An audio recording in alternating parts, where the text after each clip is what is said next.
ini keyakinan akidah Syiah dari kitab-kitab Syiah.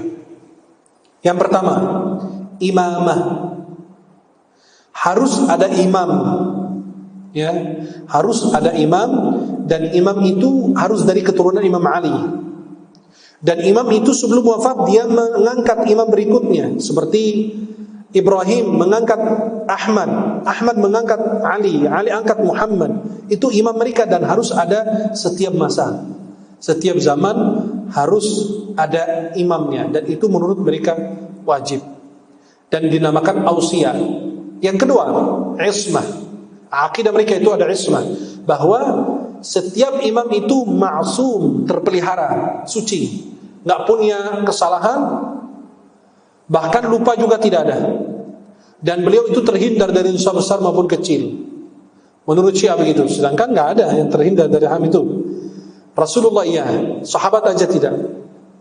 Memang sahabat itu terjaga, tapi bukan maksum. Maka ulama-ulama kami mengatakan, Dr. Ali Jum'ah mengatakan, al-anbiya'u ma'sumun wal awliya'u mahfudhun. Para nabi itu maksum, terpelihara, terjaga, suci. Tapi para aulia itu mahfudh, terpelihara, terjaga, tapi bisa jadi tergelincir. Maka akidah pertama imamah, harus ada imam, dan setiap imam mengangkat imam berikutnya. Yang kedua adalah ismah, ma'sum. Kemudian akidah ketiga, ilmu ladunni. Setiap imam sebelum wafat dia menurunkan ilmu yang dia punya, ya, dari Rasulullah ke imam berikutnya, ke imam berikutnya, ya. Dan mereka mengatakan bahwasannya mereka itu la yujad bainahu wa bainan nabiyyi min farq suwa annahu la yuha ilaihi. Dia tidak ada perbedaan antara imam mereka dan Rasulullah kecuali wahyu saja. Berarti dia punya ilmu sama dengan Nabi, hanya dia dapat wahyu. Dan mereka merasa bahwa Nabi sudah menitipkan rahasia-rahasia syariat agar mereka menjelaskan syariat kepada orang.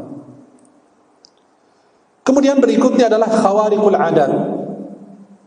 Itu hal-hal mukjizat, mereka namakan mukjizat, terjadi bersama imam-imam mereka. Bisa terjadi hal-hal yang mengajukan. Itu mereka meyakini hal demikian. Kemudian al-ghibah, bahwa setiap zaman ini ada hujjah lillah. Maka mereka sebut ayatullah, hujjatullah. Dan tidak ditolak oleh akal dan syariat menurut mereka. Bahkan imam yang ke-12 mereka itu masuk ke dalam terowongan di Samarra, dan ini mereka sebut ghaibah sughra dan ghaibah kubra. Ghaibah kubra sughra ini hilang sementara. Nanti dia akan muncul pada saat dibutuhkan oleh umat, pada saat kerusakan. Itulah Imam Mahdi menurut mereka. Kemudian Ar-Raj'ah, mereka meyakini bahwa Imam Al-Hasan Al-Askari, imam ke-12, akan kembali di akhir zaman ketika diizinkan oleh Allah. Bahkan sebagian mereka itu berdiri sehabis sholat maghrib di pintu atau di depan terowongan di Samarra. Mereka memanggil, wahai Imam Mahdi, keluar. Sampai tengah malam belum keluar juga, besok balik lagi, belum keluar. Orang gak ada orang, kosong, tapi disuruh keluar. Anda gak tahu yang keluar apa, racun, apa macan, apa gak tahu kita.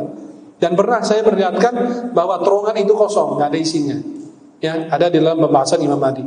Kemudian at-taqiyah, dan mereka itu meyakini rukun dalam agama mereka wajib. Taqiyah itu apa? Ketemu Syiah, ketahuan dia Syiah. Ketemu Ahlus Sunnah, dia gak bakalan mengaku dia seorang Syiah. Maka mereka mengatakan, menisbahkan kalimat kepada Imam Ja'far As-Shadiq bahwa taqiyah ini adalah agamaku dan agama orang tua-tuaku. Wala imana liman la taqiyalah. Tidak ada iman bagi orang mereka tidak punya taqiyah. Artinya apa? Munafik, orang yang tidak bersembunyi, orang yang bohong itu. Sampai mereka berluas di dalam masalah taqiyah. Maka tidak ada orang Syiah mengaku dia Syiah. Kan kita pernah bilang, teman saya kerja di kedutaan Irak. Beliau bilang sekitar 7 tahun yang lalu, dia bilang sama saya, salah satu orang Indonesia terkenal, itu beliau ke sana ngajuin paspor, minta visa, ada ziarah Arba'in Imam Hussein di Irak. Ya, ada ziarah Arba'in. Beliau minta visa. Teman saya cerita, orang Irak itu yang Ahlus Sunnah itu kaget. Kok orang Syiah namanya Umar? Kan mereka nggak segan dengan Sayyidina Umar. Harusnya jangan pakai Umar dong, pakai Ali ke atau pakai yang lain. Tapi ya, kok orang Syiah namanya Umar gitu kan? Apalagi pas ditanya dia mau kemana? Mau ke Irak. Ngapain? Ziarah Arba'in. Dan bahkan ada sebagian warga Indonesia juga berangkat, ya, sebagian lumayan besar. Mereka berangkat ke Irak untuk apa? Ziarah Arba'in. Ya, maka dia terkejut. Kok orang Syiah namanya Umar? Harusnya kan nggak ada orang Syiah namanya Umar. Kenapa? Karena Syiah itu paling benci dengan Sayyidina Abu Bakar dan Sayyidina Umar. Maka disebut taghut atau disebut dua berhala Quraisy dalam doa-doa mereka. Saya banyak video tapi tidak waktu kita menjelaskan semua. Kemudian akidah mereka adalah nikah mut'ah, kawin kontrak. Itu mereka paling senang yang begitu-begitu tuh. Tuh pada tersenyum semua ya. Saya yakin di pikiran kalian puncak pasti itu. Ya, artinya apa? Paling banyak mereka itu mengakui tentang masalah kawin kontrak. Memang dulu kawin kontrak itu halal, kemudian diharamkan, kemudian dihalalkan, kemudian diharamkan. Yang meriwayatkan hadis mengharamkan kawin kontrak Sayyidina Ali bin Abi Thalib. Kawin kontrak itu seperti apa? Nikahnya sehari, enak. Besok ganti lagi, besoknya ganti lagi, udah kayak apa naik turun angkot gitu. Nah, itu nggak ada. Dulu boleh, tapi pada saat itu diharamkan. Kenapa?